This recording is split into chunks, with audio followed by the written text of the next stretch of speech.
Okay, well, thank you very much, Carol. When I came here, I wasn't quite sure how much of the information I was going to present is relevant to this region, but listening to Kurt this just a few months ago, I think quite a bit of the things that we're seeing in Montana are consistent with what you see over here and vice versa. Soil acidification in Montana is a new phenomenon, and that's maybe a little different than the history over in the Palouse, where you've had the problem going on for several decades. It's just recently appeared. This title slide I have here is a picture from the Highwood Bench, which is east of Great Falls, Montana. And it's an area where the field of barley with a pH of about 4.4. And obvious symptoms or severe symptoms of aluminum toxicity in this field. This photograph was taken back in June 2015. And a number of people were involved in identifying what the problem was, because at the time no one knew what was going on with some of the fields in this county. And it was identified that the problem was related to low pH and aluminum toxicity. And this was really startling because there was no history of this in Montana. My background is I've been with Montana State University now since 1983, about 37 years. And historically, never had this problem. And when I first started working at Montana, I never thought this problem would start to occur in Montana. But anyways, we're starting to see problems develop, but it's, again, an emerging issue.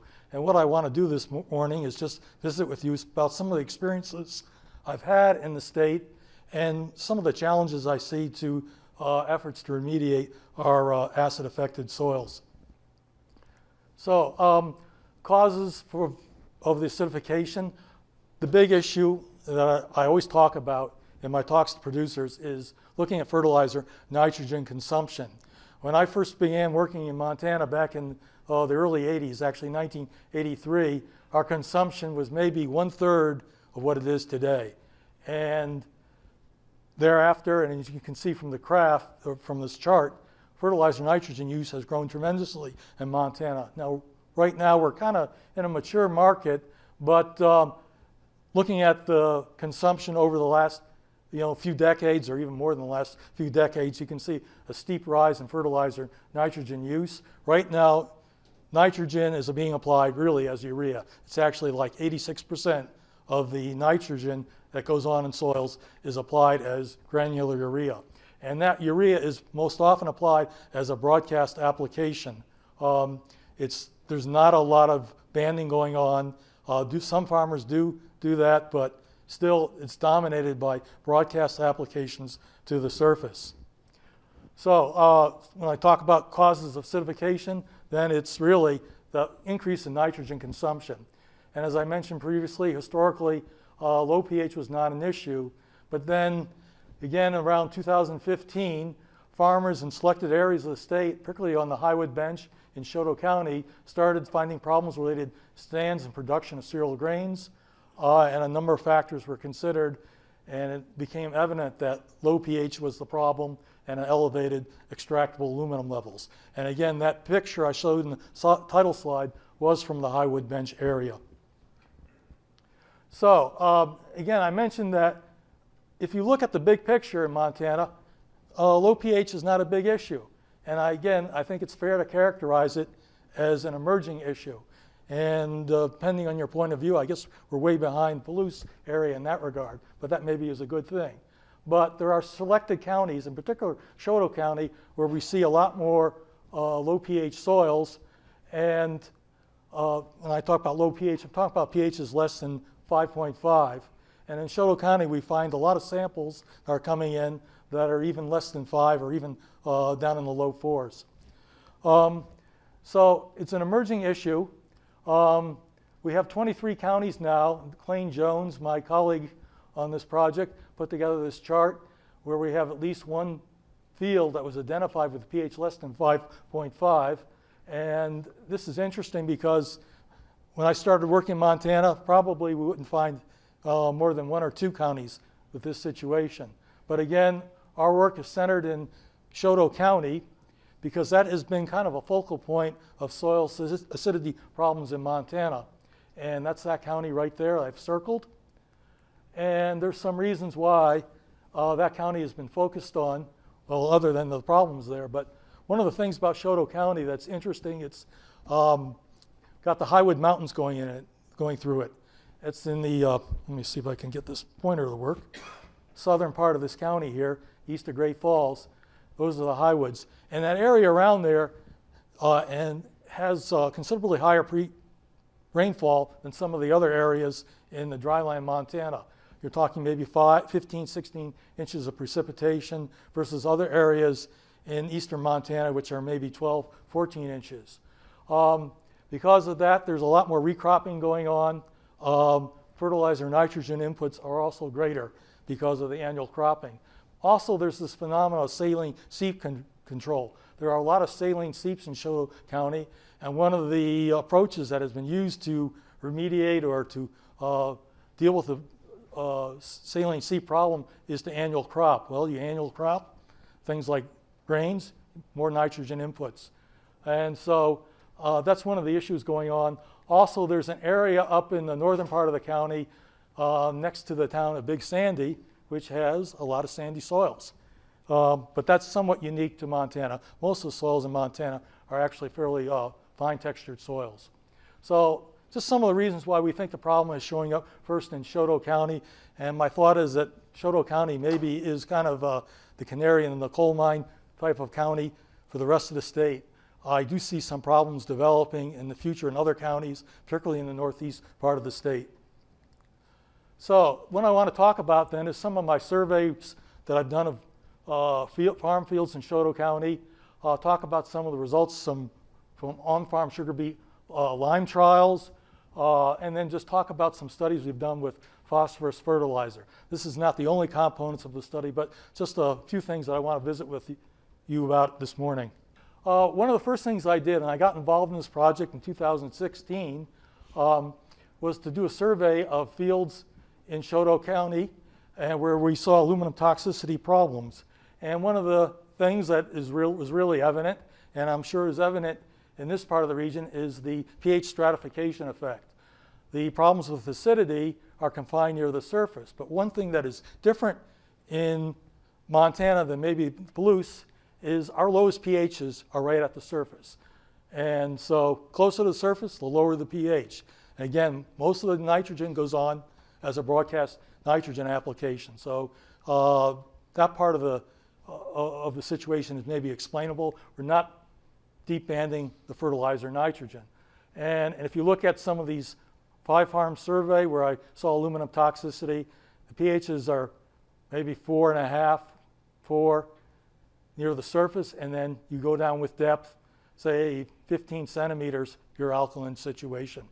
So the lowest pH is likely found in the shallowest depths, and that's again because the nitrogen is applied near the surface. We also have no-till, and I don't like to blame no-till for the problem, but it has maybe aggravated things a little bit in that we don't get the mixing that goes on with tillage, and so some of the stratification is maybe a little more intense under a no-till situation. Also, with depth, a lot more carbonates with depth. It's true of our soils, and I'm sure it's probably true out here. And so there's a lot more buffering capacity going on. So it's not surprising then that the pH is quite high with depth. Okay, so let's move on. Kurt talked about spatial variances in the field, and that was one of the things that was really stark to me. And I think he used that word, patchiness is what you used.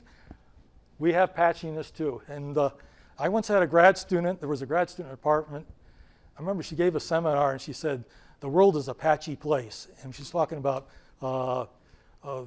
communities of plants in rangeland situations. Well, that is also applicable to some of the soil pH situations we have. The spatial variances in the fields can be tremendous. This is an example of a winterwood field on the Highwood bench. Whoops, let me back up. There's the Highwood Mountains, where you have aluminum toxicity. The pH is 3.8, and just go a few feet away for no rhyme or reason. Maybe pH is 5.1. The wheat seems to be growing quite normally. Kurt Kurt said there wasn't really any pattern to some of the pH variances in the field, and I think that's maybe true in some parts of the state, but in Chouteau County, for some reason, we're finding our lowest pHs typically being found in low-lying areas or depressional areas. And just another example here were the variances. This is a lower-lying slope position. pH is 4, and up here it's 6. One of the other interesting things, and here's what it looks like more at a field landscape scale. Typically, at least in Chouteau County, we find lower pHs in the bottom slope positions. You get to the summit slope positions, the pH is higher. It may be because of the erosion which has occurred over time and the more prevalence of carbonates near the surface. Now, here's another example. I talked a little bit more about saline seeps, and this is a pretty wild situation, a field I surveyed. So you've got this one area down here with saline seeps showing up. This is an image on Google Earth. And then you go to another end of the field or adjacent field. You got pHs in this area were like 3.8, and there was aluminum toxicity going on. And then some areas over here, pH 5. So it's kind of crazy. You can have some fields where you have saline seeps at one end of the field, and the other end of the field, you have aluminum toxicity. So it's a pretty wild situation. And what it really means is, and the reason why I bring it up, when we talk about soil sampling efforts for aluminum toxicity identification, they really need to be localized. You need to go to where the growth is poor, sample just those areas of the field, and then also because of that pH stratification effect, we need to be mindful of what depth we're sampling at. Traditionally, we'll sample, let's say, the top 6 inches. Well, probably is a good idea to break out that top 6-inch layer into a 0 to 3 or 3 to 6-inch layer if you really want to find or diagnose the source of a problem. And again, most of our problems we're finding where we get pH less than 5 or even less than 4.5. So I want to talk about some of my on-farm sugar beet lime trials, and I see that as my remediation component in this study. There's been a lot of interest and even use of sugar beet lime in Chouteau County. And so sugar beet lime, it's just a byproduct of the juice purification process. It's generated by heating rock quarry lime, calcium carbonate limestone in a kiln to temperatures in excess of 2,000 degrees Fahrenheit. That extreme heat results in production of calcium oxide and CO2, which is then injected to raw juice. The calcium oxide binds about everything in the raw juice except the sucrose, and then the calcium oxide then reacts with CO2 to form calcium carbonate precipitate. So it's that calcium carbonate precipitate that is going on in these fields. So the sugar beet lime source for Chouteau County is the Western Sugar Beet Company in Billings, Montana. And we did some experiments with that at 3 farm sites on this project. That material contains a lot of water. That's one of the nasty things about it. It's about 30% water, and so it's kind of clumpy. Also has a fair amount of organic matter, but it does have a lot of calcium carbonate in it, about 75 to 80% on a dry weight basis. But really, if you start looking at calcium carbonate equivalents, because of the water, it's only like 55% calcium carbonate. The good news with sugar beet lime is that it's free, but I guess the bad news is you got to go haul it, and so there's cost involved in hauling that material. This is what we did in this study. We hauled this to our field sites. This was done in October 2017 or the fall of 2017, and the cost in shipping the material, and it's done in these semis, is about $35 per ton. It's then loaded onto this, what we call the Stoltzfus wet lime applicator, and then spread out in the field. And the farmers we were cooperated with on this project were all actively involved in this. They loaded the material. I bought the material for them, and they loaded it up on this wet lime applicator and spread it on the field. So what I want to do then is just tell you about some of the results and show you some pictures from those trials. Again, we had 3 farms in Chouteau County: Big Sandy, Fort Benton, and North Geraldine. Grower cooperation with the application of lime. And then there was incorporation with tillage at 2 farms and 1 without. And so the 2 farms, Fort Benton and North Geraldine, material was incorporated with tillage. And in 1 farm case, it was not. A lot of farmers are kind of facing the question, okay, can I remediate pH without incorporating? And so I've got some work going on with that, and I've got a couple pictures I'll share with you. But anyways, these strips in the field, at least some of them are replicated. The 0 and the 4 ton sugar beet lime rate are replicated 3 times, and then I have a 2 and a 6 ton rate, or actually that 6 is actually a 1 ton rate at one of the locations. So I want to share with you some of the results then. And so Kurt was mentioning about lentils. And so lo and behold, in 2018, one of the growers decided to seed the field where he had the sugar beet lime strips to lentils. And I was kind of blown away early in the season when I saw these stark differences in just the growth and, for lack of better words, about a biomass, the vigor of the plants in May. And this picture was taken in May. This is our unlimed area. This is our 4 ton rate. And those are our 4 ton rates. Easy to pick them out. You'll see this green area here. You're wondering what that is. Those are weeds. But this is one of the things we saw at our trials. Big differences, at least with the lentils, in terms of the vigor of the plants. Taken a few weeks later, looked at biomass. There were some obvious differences in biomass in the unlimed and the limed areas. But as was often the case in Montana, just because you generate a lot of biomass doesn't mean it translates into yield. And when it came time for the yield, it was kind of a wash.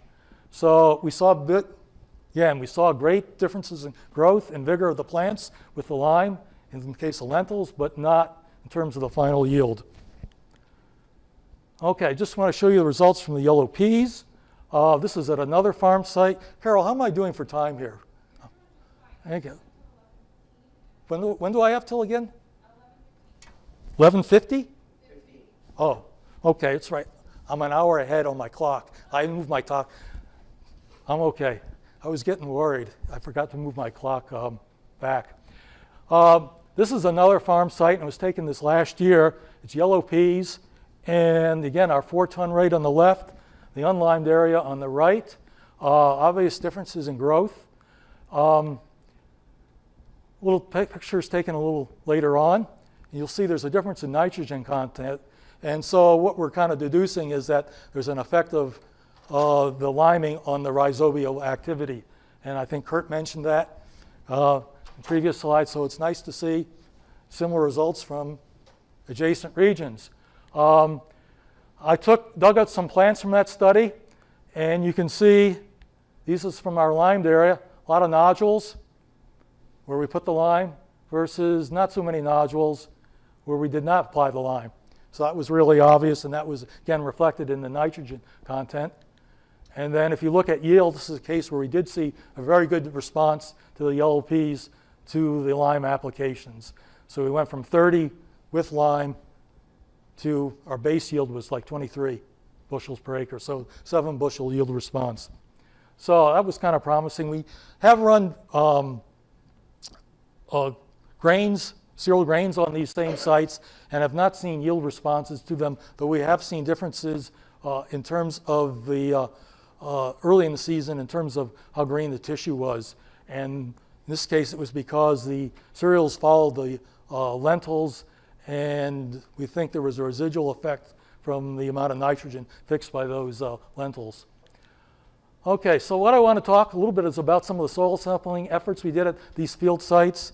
And I've got all these little asterisks here, and these are GPS reference sampling locations. And what I've been very careful to do in our study is go into each one of those strips to find 6 to 8 locations with each strip that is GPS referenced. And I've looked at the changes in pH before and after the lime application. And it's important, I thought, to do this referencing of these GPS locations because, as our data has shown and Kurt's has shown, a lot of natural variances in the field. And if you just go willy-nilly through a strip and don't sample the same locations, you know, at the start of the experiment or 2 years down the road, you could get kind of a wrong picture of what's going on. So this is what we did, and I want to show you some results here. We collected composite cores around each one of these stars, 0 to 2, 2 to 4, 4 to 6, and 6 to 8. So we went down to 8 inches, and we divided the cores up into 4 different depth segments. So this is the results from 2 of the locations, and the 2 locations I have here is where the beet line was incorporated. And this is what we saw.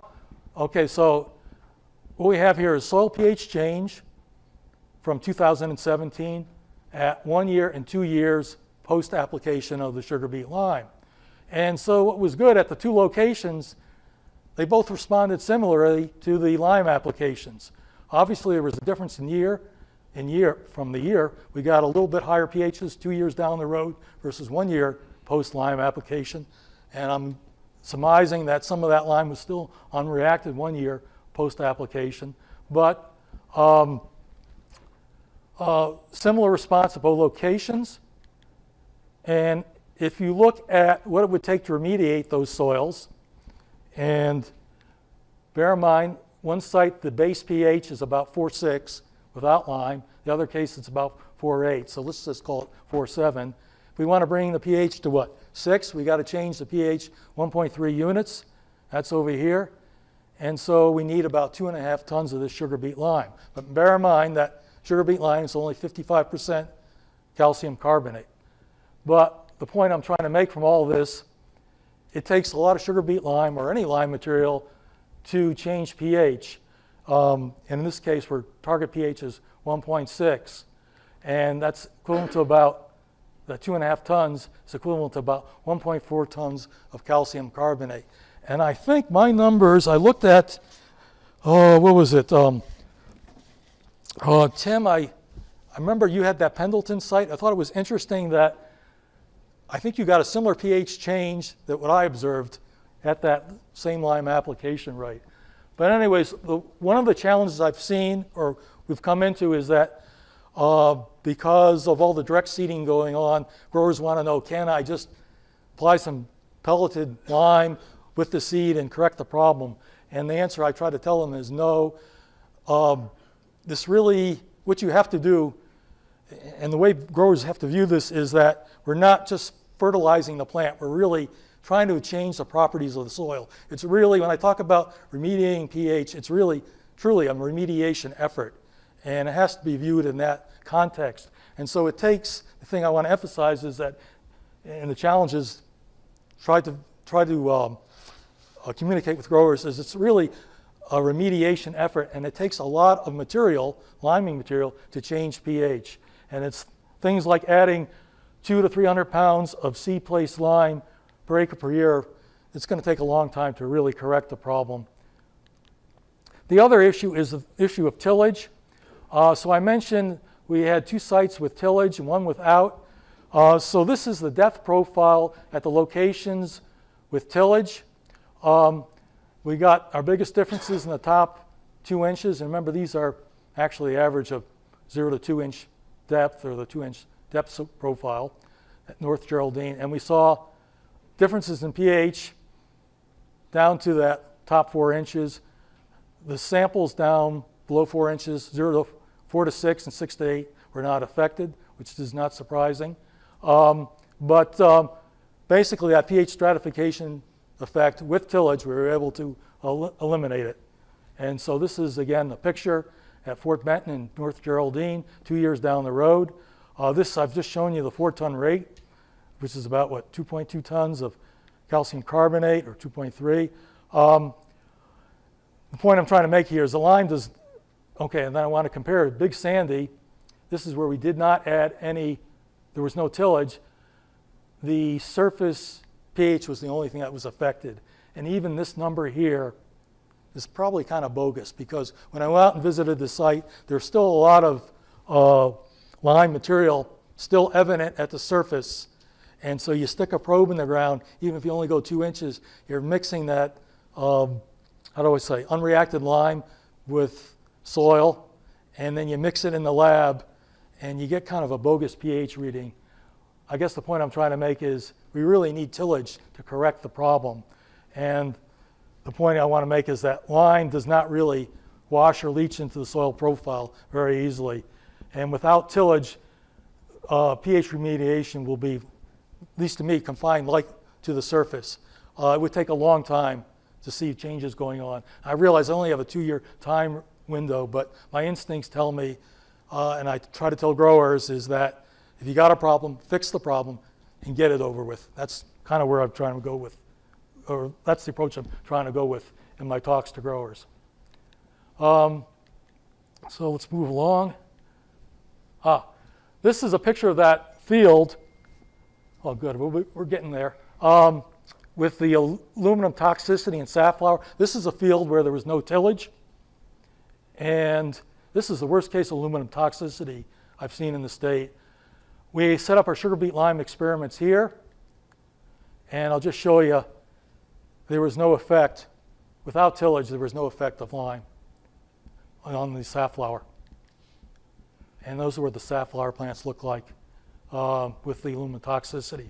The roots are necrotic and they have this J-shaped effect.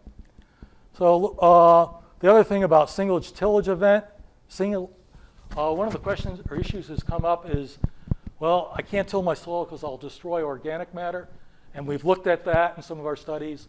And suffice it to say, a single tillage event does not destroy soil organic matter. And so what we did is we went to those field sites. I looked at the soil carbon levels before and after the tillage event, and they follow this one-to-one line very nicely. If there was a destruction in organic matter with tillage, you would expect to see a lot of points down in this area down here. And this effect is consistent with long-term studies in Wyoming and Saskatchewan, that a single tillage event is not problematic in terms of soil organic carbon. Here's an average numbers that we got then, 0 to 2, before and after tillage. They're about the same. There's really no evidence that we're destroying organic matter with that single tillage event. Sugar beet lime remediation costs. I'm going to kind of skip over that a little bit because I've gone over my, well, let me just mention a couple of things. One of the things, let's see.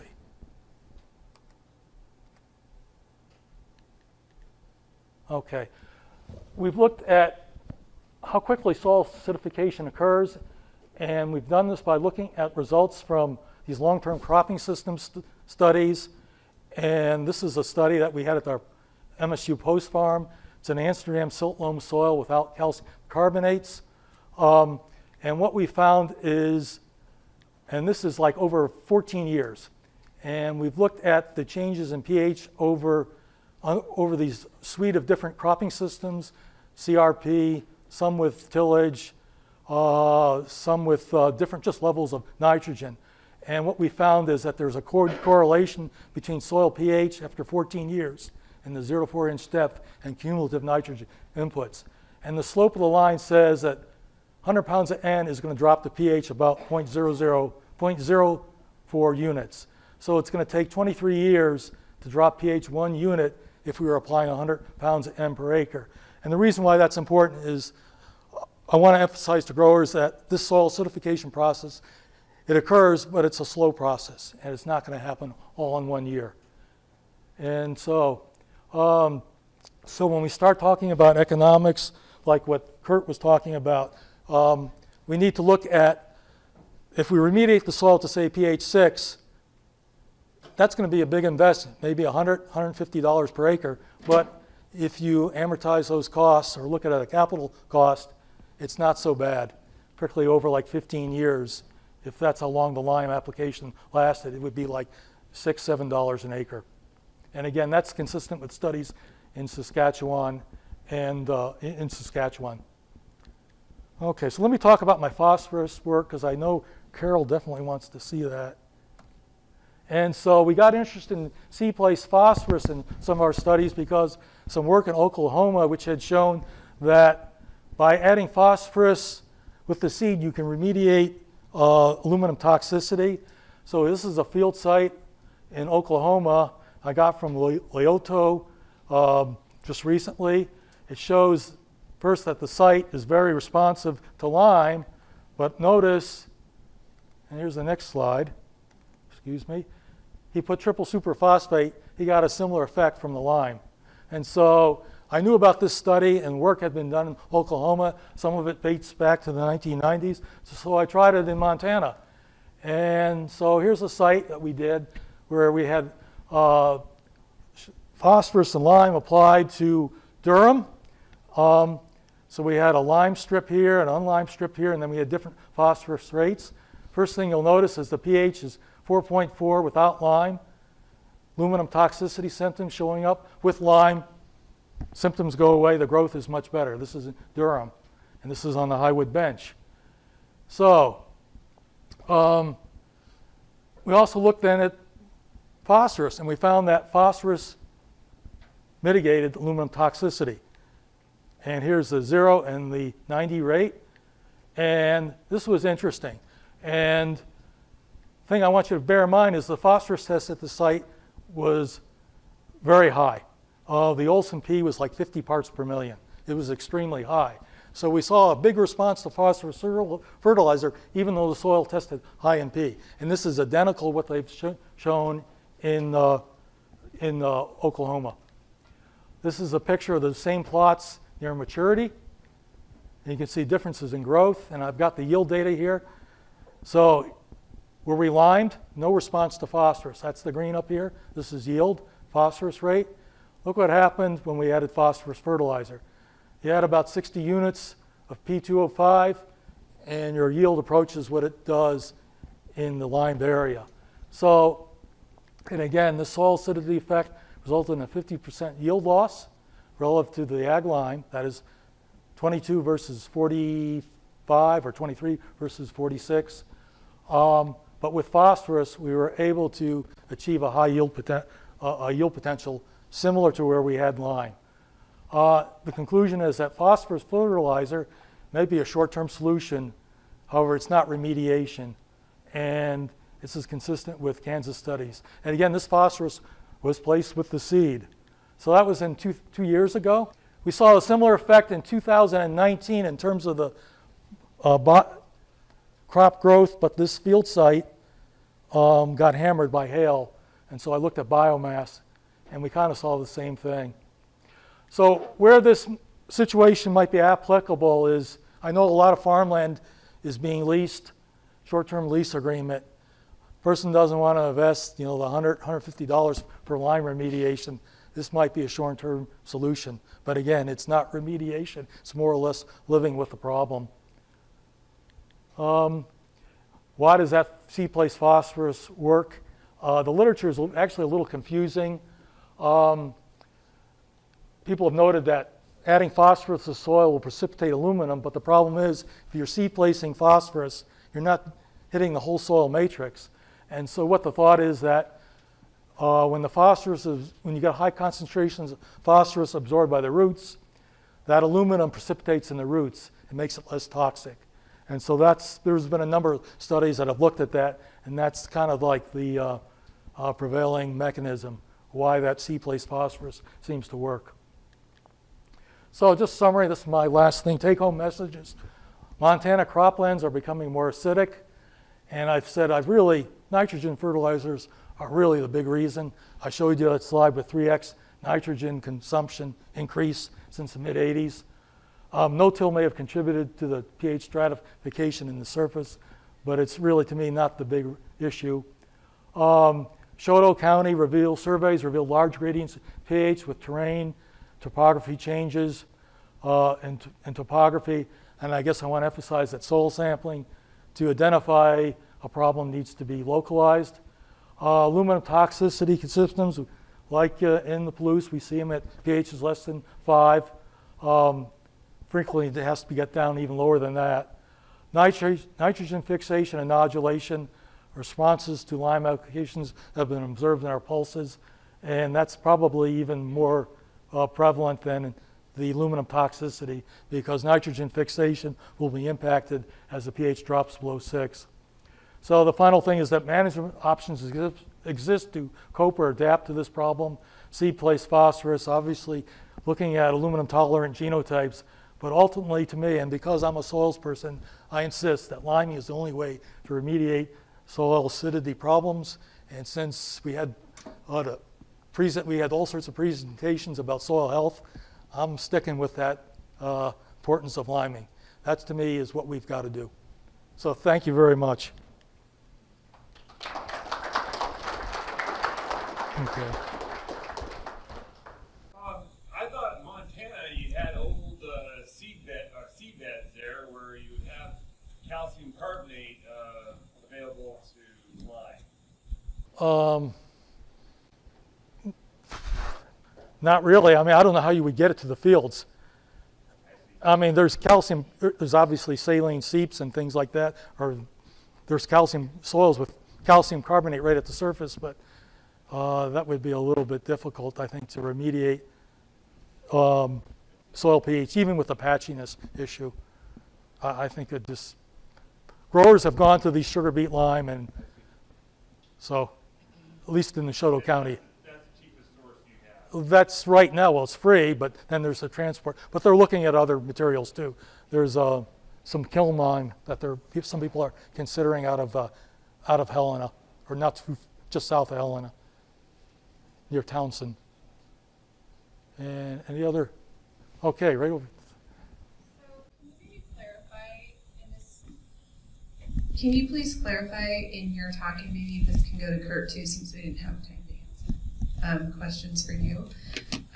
Is this a single application or annual application to see these long-term effects of the lime per acre?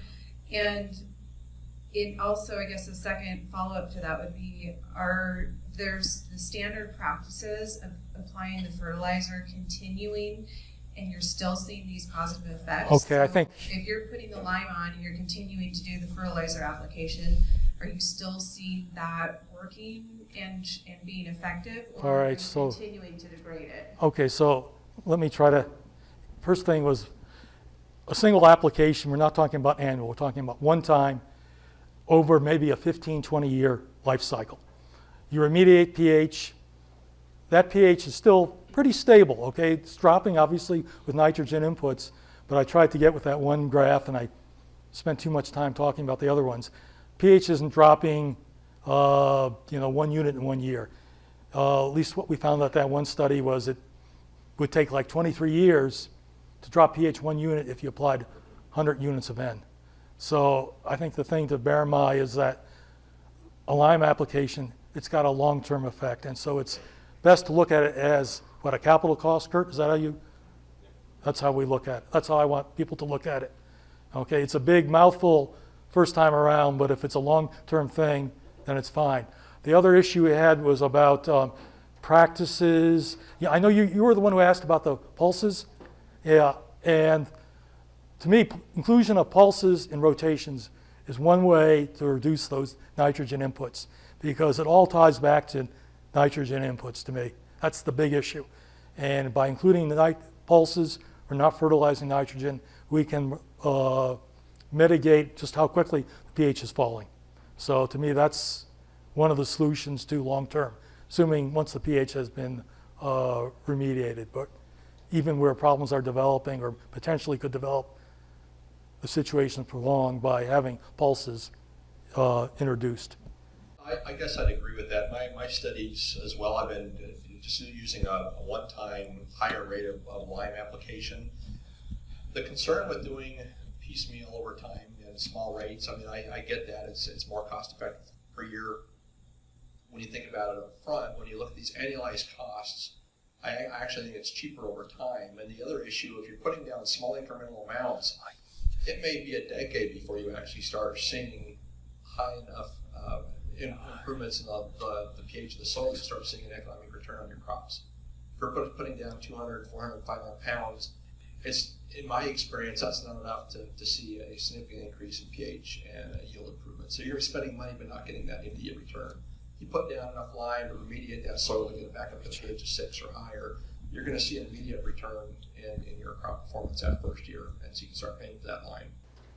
Yeah, let me chime in too. People have looked at like that 200-300 pound rate in Oklahoma, and there's no effect. And maybe it's because I'm getting a little older and crustier. It's just, I say, if you got a problem, you fix the problem and you get it over with and you move on. And that's the way I look at it.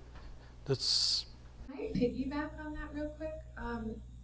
It's something that I've thought about with soil acidity and liming. So if you're gonna put down a lot and kind of commit to getting soil pH above 6 or whatever your target pH is, you don't necessarily have to do it to the whole farm all at once. Something I've thought about is maybe the approach of rotating your lime application around your farm. Maybe hit your worst spot first and then kind of work around from there. So maybe Kurt has one. Let me chime in there too, because that title slide I showed you with that picture of those acid effective fields on the highwood bench, that farmer there, the owner, has just done that kind of piecemeal.